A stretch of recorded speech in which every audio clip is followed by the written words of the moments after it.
trouxe um olhar do Bert Hellinger, um olhar sobre o pai das constelações, mas que também vai conectar com assuntos espirituais, vai falar sobre assuntos espirituais.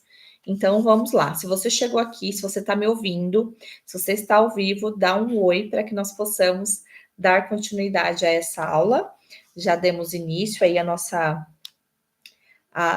primeiro encontro, tá? Então aqui vocês vão poder tirar dúvidas. Quem entrou ao vivo, manda sua perguntinha aqui, anota, porque nós vamos entender vários pontos da prosperidade que está sendo bloqueadas nas nossas vidas, como indivíduos, como família e como povos. Essa aula é muito especial, é uma aula que eu preparei para que nós possamos começar do começo. Primeiro, oi, bem-vinda. Primeiro a gente vai entender que, com o olhar da constelação, o que ele traz? Ele traz a fenomenologia. O que isso quer dizer? Os fenômenos de uma ação. Muitas vezes nós pensamos no eu separado do nosso sistema e nós esquecemos de olhar os fenômenos da nossa vida. Então, o que a gente observa? O que uma ação, que muitas vezes não é vista, traz de fenômeno, tá?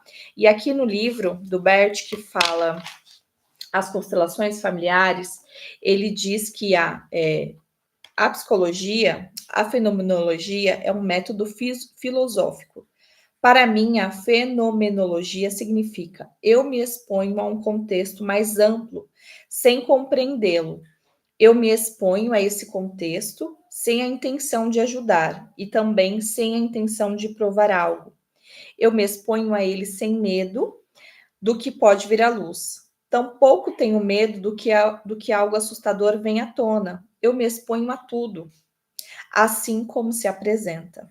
O essencial não é visível, apenas aparece subitamente através da observação dos fenômenos e vem à luz. Essa é uma abordagem fenomenológica. Então, o que nós vamos falar aqui é sobre um fenômeno que vem acontecendo, passando de geração em geração.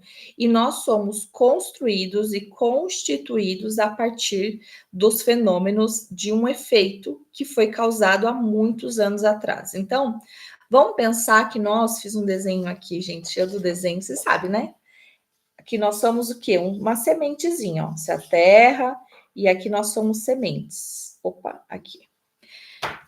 E o que isso quer dizer? Imagina que nós somos uma semente, né? Nós não escolhemos onde vamos nascer, não escolhemos onde nós crescemos, quem somos nossos pais, quem somos nossos avós, tampouco escolhemos o país de origem que nascemos. Mas, geralmente, nós, por termos uma ancestralidade bastarda, nós desenvolvemos em nós o primeiro estado de bastardia. Que estado é esse? O estado onde nós não aceitamos Portugal como nosso pai. Então, foi construído em nós um primeiro ponto, né? Que tudo de fora é melhor, que o estrangeiro ele é mais importante, que tudo é super valorizado fora, menos o nosso país.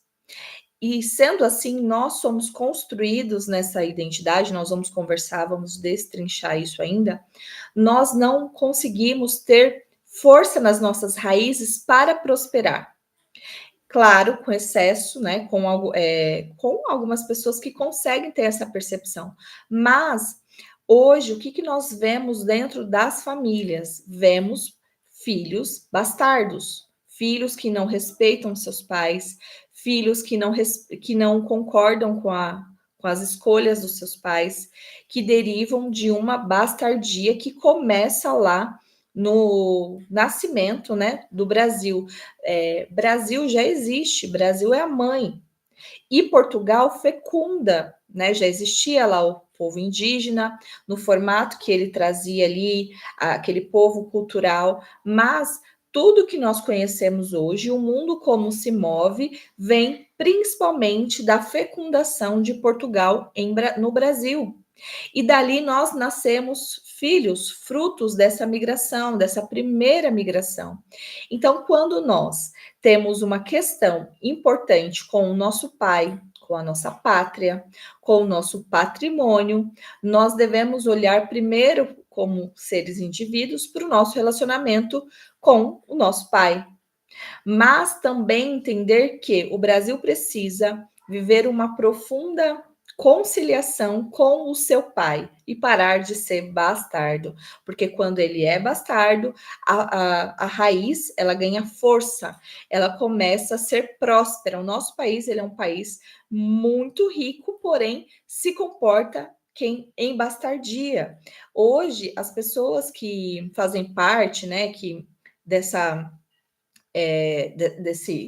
essa minoria do povo, nessa relação onde o povo se coloca como pessoas de baixa renda, quando tem aquele pensamento inferior, vitimista, deriva porque elas se sentem vítimas. Vítimas do quê? Vítimas do pai Portugal, vítimas desse contexto que foi construído em nós e muitas vezes nós nem sabíamos, né? Nós viemos ali aprendendo a história de Portugal, ali na escola, muito da nossa escola, bem-vindas, da história que conta na nossa escola, ela foi construída a partir dessa fala, né, dessa cultura, tá? Então, o Bert, ele fala que ele me submete à realidade como tal. Então, vamos pensar que nós estamos lidando com uma realidade onde nós fomos construídos sobre a ancestralidade que não se submete ao pai primeiro Portugal, à história de um povo,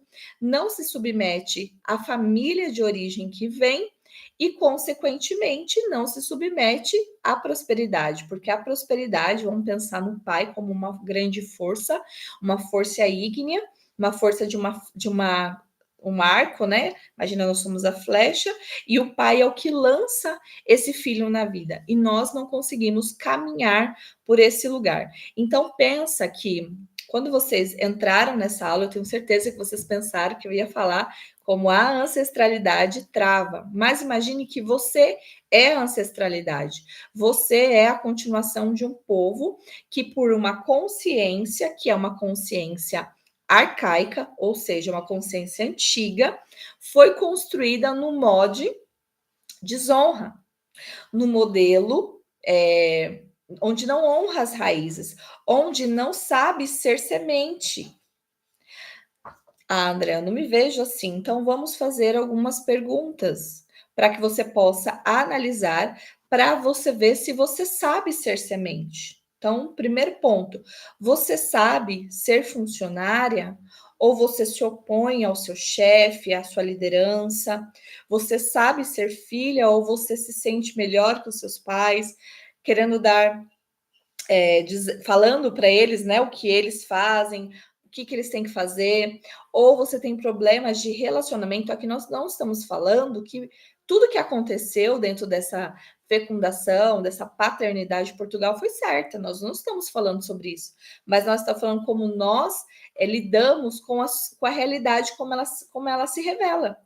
Então, a realidade que você vive hoje é a realidade do solo em que você foi semeado.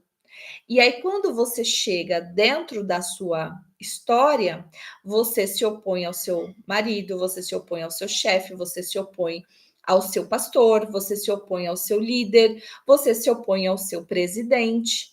E nós estamos falando de como isso vem pela consciência arcaica, ou seja, vem passando de geração em geração. E o que precisa acontecer para que a gente consiga conduzir? Mudar a consciência. Viver uma consciência transformada. Vocês estão me ouvindo bem? Quem está aí, dá um oi. E por isso que nós estamos, né, nessa jornada aqui de aprendizado, para que vocês possam começar a viver um processo de consciência coletiva. Nós precisamos caminhar para nos tornar um só povo. A gente precisa entender que tudo que acontece no contexto, primeiro, da minha família é minha responsabilidade, no contexto do meu bairro, da minha rua, também é minha responsabilidade, no contexto da cidade, também, e assim por diante, até que nós nos tornemos um só povo, uma alma coletiva, uma consciência coletiva. E essa consciência, assim como Bert Hellinger nos ensinou, ela precisa caminhar da consciência pessoal, que é a consciência do eu, é onde nós estamos inseridos nesse movimento do ego, da valorização do ego, do eu, para que nós nos tornamos, primeiro consigamos pensar que o que acontece lá também é minha responsabilidade, para nos tornarmos um, tá? Agora você imagina como que a árvore se opõe ao solo em que ela foi semeado. Você já viu uma árvore falando, olha, você me semeou aqui, sei lá, um passarinho soltou uma semente, vamos pensar que ela foi direcionada por Deus, e ele fala assim, eu não vou, eu não vou. Aí ela faz, acontece o quê? Ela morre. Quando a semente cai no solo, o solo é ruim, ela tenta de todas as formas ali se enraizar. Mas imagina uma árvore que já está grande, ela fala assim: olha, de verdade, eu não vou ficar nesse solo. Eu vou sair daqui, vou caminhar para outro lugar, porque aqui não me agrada. Nós não vemos uma árvore assim, nós vemos ela tentando ali dar os frutos, mesmo quando o solo é pedregoso, mas ela faz a função para aquilo que ela foi enviado. E nós, muitas vezes, no superego, nós queremos ser melhores. Então, pensa aqui, vamos pensar no ancestral. Vamos pensar o que foi rejeitado aqui como destino da sua família. Pensa que tem coisas que talvez foi rejeitado, talvez uma origem pela cor da pele, talvez uma origem pela condição social, pelo lugar onde mora, pelo sobrenome. Imagina que existe uma rejeição e uma exclusão. E com isso, nós somos consequência, porque aí se eu falo para você, você é consequência desse sistema. Você vai falar, não, imagina, eu não sou, eu não fui eu que escolhi. Aí a gente não se torna um só povo, nós somos pessoas separadas desse grande sistema. Então, nós temos que nos ver partes desse povo e que sim, também é a nossa responsabilidade, tá? E o que a gente precisa fazer? Honrar. Honrar não quer dizer que eu aprovo aquilo que foi feito, que eu concordo, né? No sentido de, tá tudo bem, Portugal, ele veio e ele explorou e ele escravizou, e eu concordo. Não, mas eu reconheço que ele foi importante. Eu enxergo as partes daquilo que me constitui. Nós somos um povo que somos um povo mesclado, né? Nós temos várias origens. E se a gente rejeita Portugal, nós rejeitamos a força para prosperar. Então, o que nós vemos no Brasil é uma pequena minoria de pessoas que são prósperas, e muitas vezes essas pessoas já estão com essa mentalidade, essa consciência de honra, de reconhecimento. E quem não está? Está atuante na consciência, primeiro, da supervalorização do ego, separado do todo e excluindo as suas raízes. Se você conversa com uma pessoa que ela se coloca nesse lugar de vítima, ela olha para a condição dela e você vai conversar sobre a história da relação com os pais, com os avós, você percebe que ali há rejeição, a exclusão, primeiro da sua história, das suas raízes. Então, você, semente, pode escolher onde você vai ser semeado? Não, você não pode. E aqui você não vai lutar contra o solo, você simplesmente vai prosperar. Então, eu quero que você pense que a ancestralidade que veio desonrando, que veio rejeitando, que veio negando, te constitui.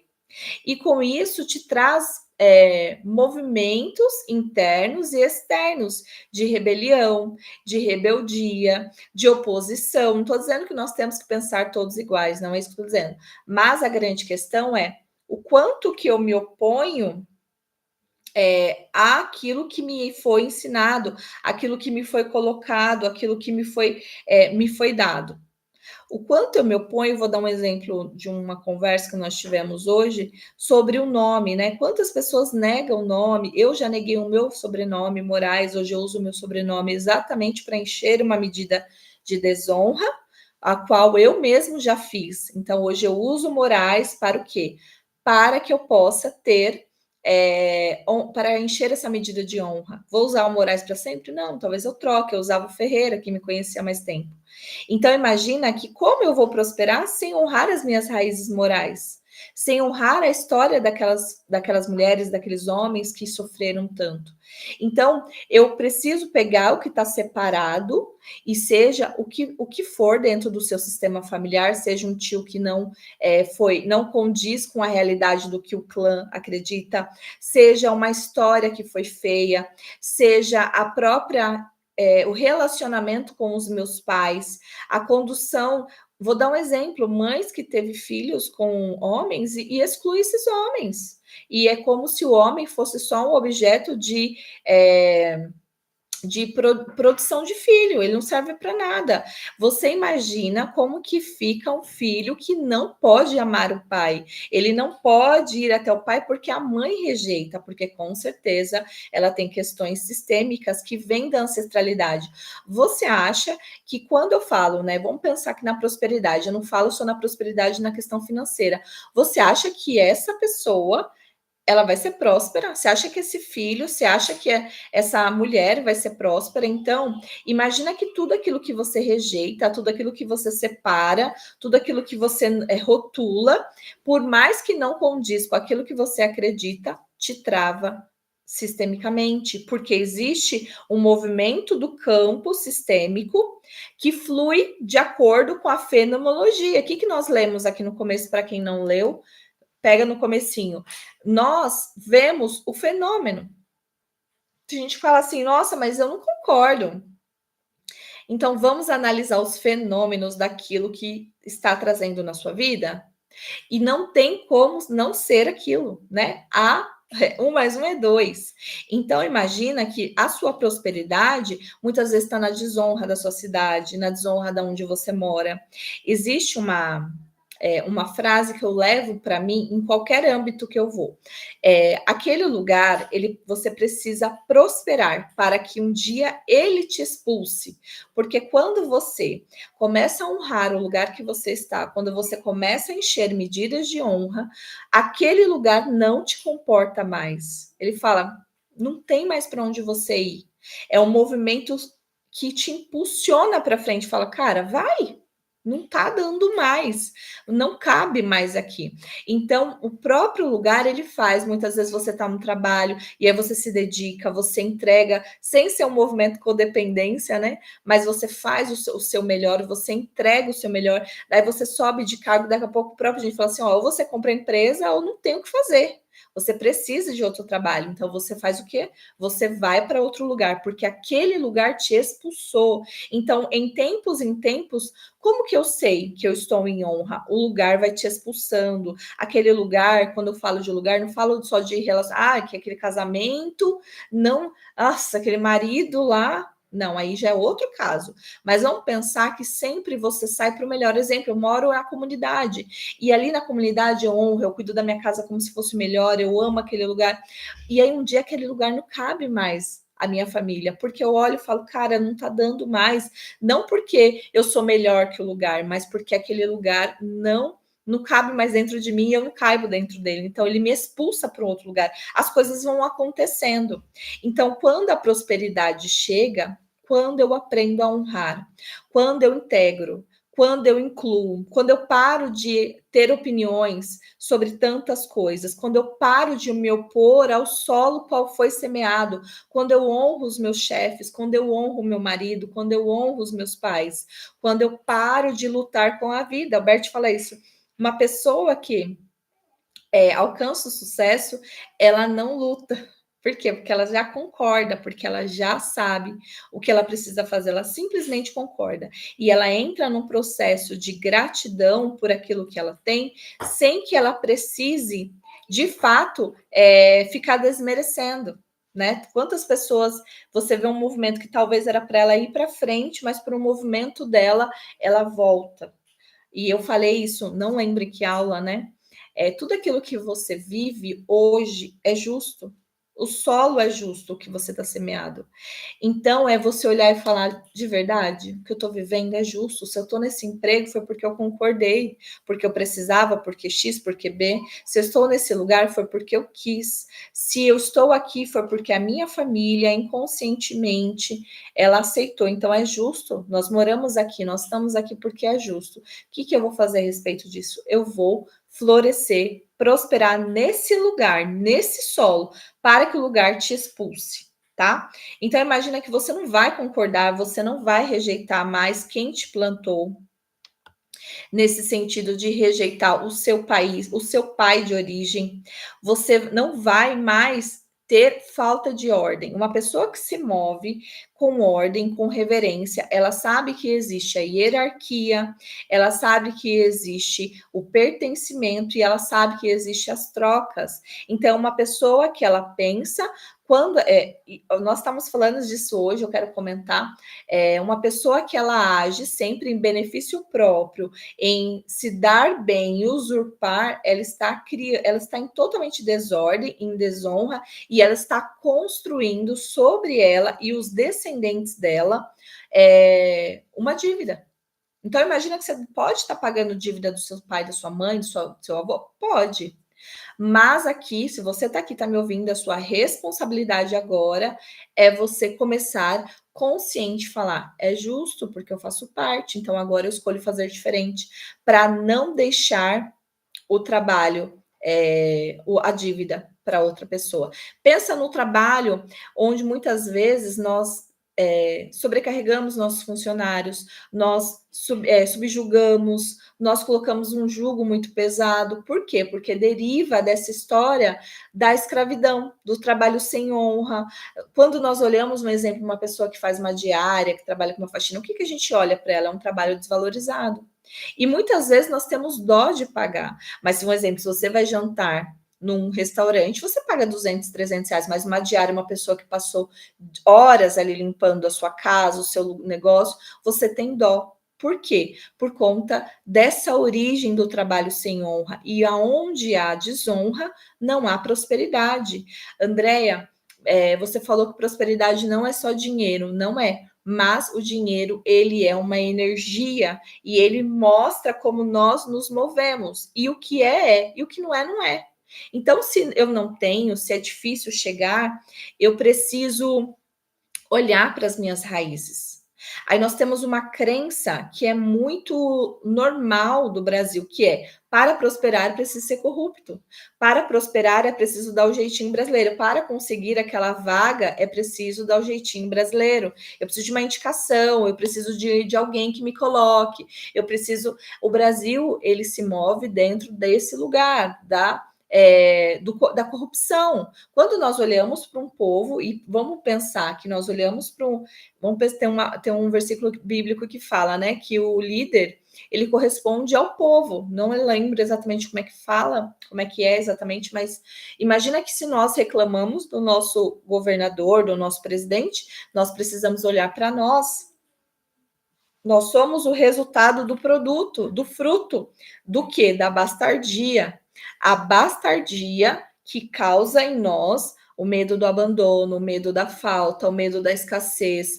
Então, quando eu começo a fazer as pazes, eu saio da sabotagem consciente e eu começo a me mover em honra, eu começo a me mover de uma forma onde eu começo a construir a prosperidade onde eu estou e depois ela vai prosperar, ela vai transbordar tanto em quem está perto de mim ou quem está vai chegar. Nossa, meu fone começou a descarregar. Vocês estão me ouvindo? Tá tudo bem aí? Tá todo mundo vivo? Então, o que nós precisamos fazer? Romper com essa história de desonra e parar de repetir a história. Então, o que está acontecendo para a nossa prosperidade ser boicotada? Parar de rejeitar, para que nós nos tornamos filhos, nós precisamos aprender a ser filhos. Vocês vão me ouvir batendo muito nessa tecla. Nós vamos trabalhar com a bastardia, primeiro emocional, espiritual, e nós vamos pensar: órfãos não administram herança. Entende? Eles sobrevivem. Aí, se a gente olha o modelo do Brasil e da construção, o que, que a gente faz? Sobrevive com tantas riquezas, abundância. Por quê? Porque nós somos órfãos. Tá todo mundo vivo aí? Tá todo mundo bem? Tá todo mundo ouvindo bem? Se tiver dúvidas, vocês enviem, tá? Por favor. Então, aqui, quais são os princípios para que nós possamos mudar isso? Eu não vou me estender, porque a ideia é ter aulas curtas, objetivas, mas eu acho que tá claro para vocês.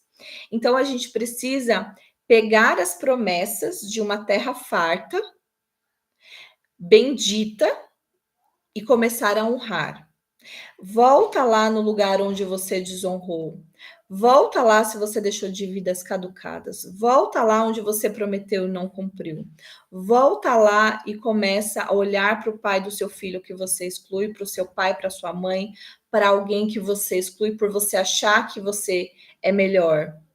Olha para Portugal e seja grato, principalmente por você ter esse país, porque esse país é fruto dessa fecundação.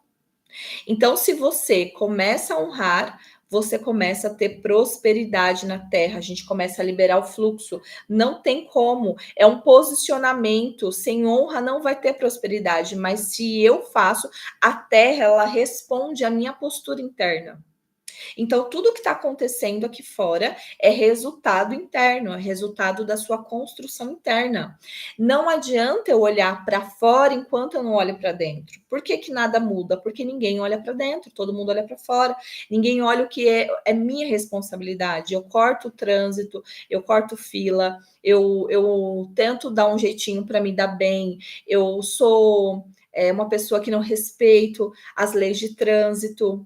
Volta, se analisa e começa. Isso é uma desconstrução, porque nós estamos dentro de uma mentalidade que é uma mentalidade corrupta. E nós vamos ter que construir uma mentalidade limpa, uma mentalidade que pensa no todo. Fala, nossa, será que aquilo que eu faço traz algo bom para o outro?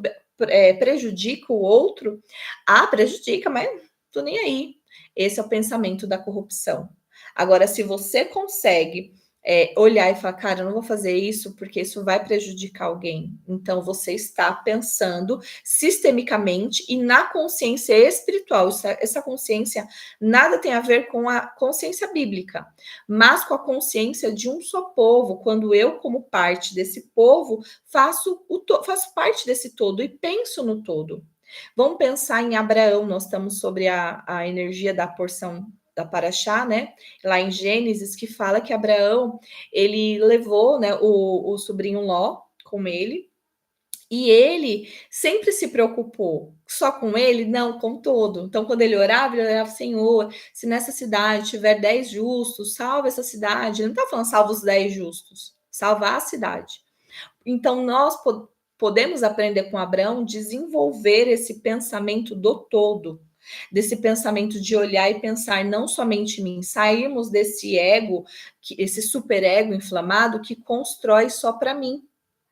Então, a cura da prosperidade no Brasil não vai ser econômica, não vai ser alguém que vai lá e vai construir, vai ser primeiro sistêmica, emocional, quando eu lido com as minhas questões com meu pai, e espiritual. Então, quando eu entender isso, quando eu saio desse pensamento, honra minha origem, automaticamente o Brasil começa a se tornar um Brasil que é construído em honra. Ah, André, mas aqui eu vou fazer minha parte? Comece por você, comece ensinando seus filhos, comece falando sobre para as pessoas sobre essa aula, comece a compartilhando se você não consegue falar, porque a força da prosperidade ela vai ser destravada. Então, a medida após medida, imagina, tem muitos canos, de anos, 500 e poucos anos travado, e nós vamos destravando, destravando, destravando. Dúvidas até aqui? Deixa eu desligar esse fone aqui, porque senão ele vai estar pitando. Enviem as dúvidas de vocês. Eu vou desligar, vocês me falam se vocês estão ouvindo. Todo mundo me ouvindo ainda? Dê um joinha se está me ouvindo, tá? Então, a partir daqui, eu quero que você faça um exercício. Lembra que eu falei que vocês vão ter exercício?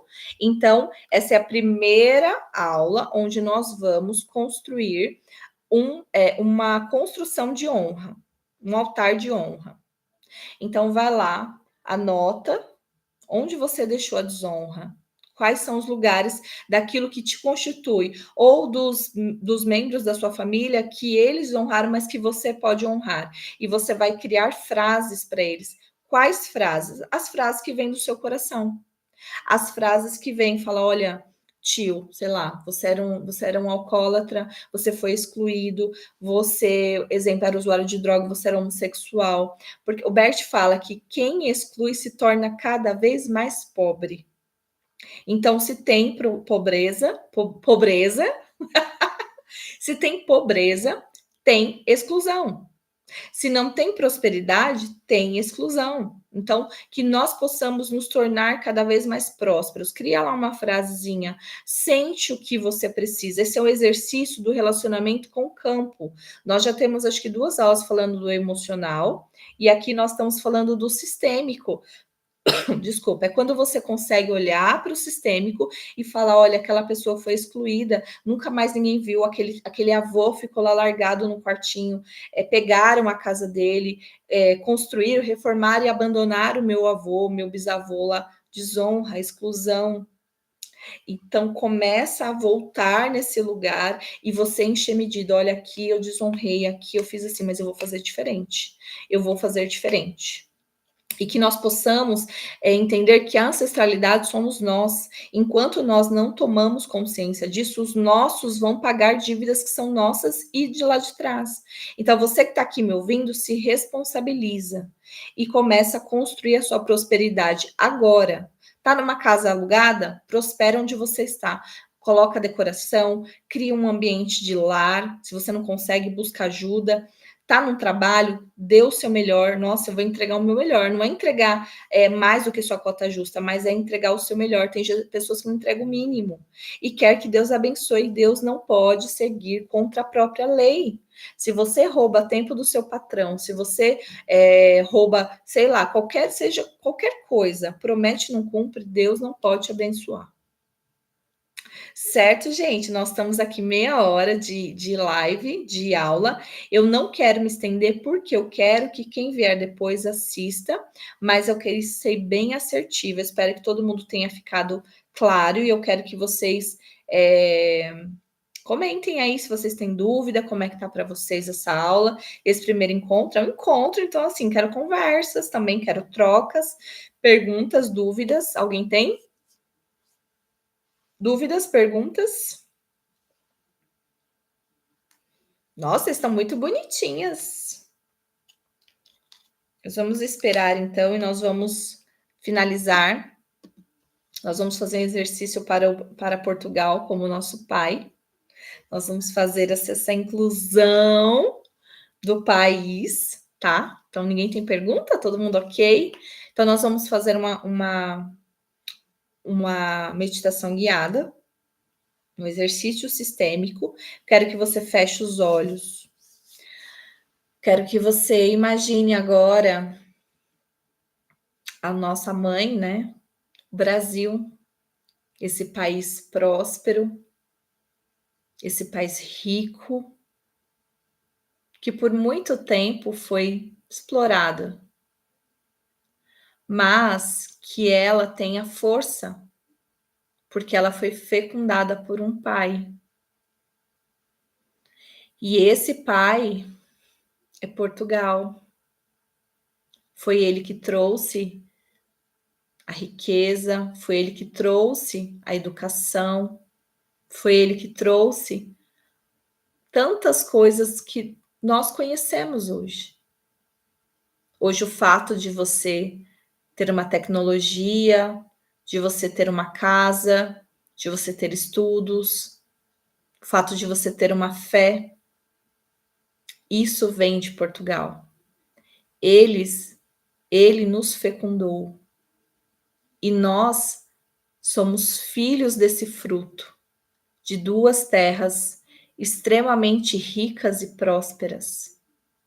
Sente a força desse pai que por muito tempo esteve esquecido, negligenciado. Eu quero que você também imagine agora os homens da sua família, o masculino que foi excluído, que foi negado, o masculino que foi enfraquecido, que foi subjugado. Enxergue a força dentro desses homens. Talvez eles não conseguiram desenvolver essa força, mas eles a têm. Enxergue esses homens atrás de você, colocando a mão no seu ombro e te enviando a força. Assim como o nosso pai Portugal, nós nos reconciliamos com o masculino. E logo atrás, do nosso lado direito, as mulheres da nossa família, a nossa mãe, a nossa avó, e todas elas em ordem de chegada. Nós somos os dois. Nós temos a força dos dois. Sente agora a força dessa união. Inclua essa história que foi perdida. Respire profundamente. E deixe existir essa força. Aos poucos, você pode abrir os olhos e voltando para cá.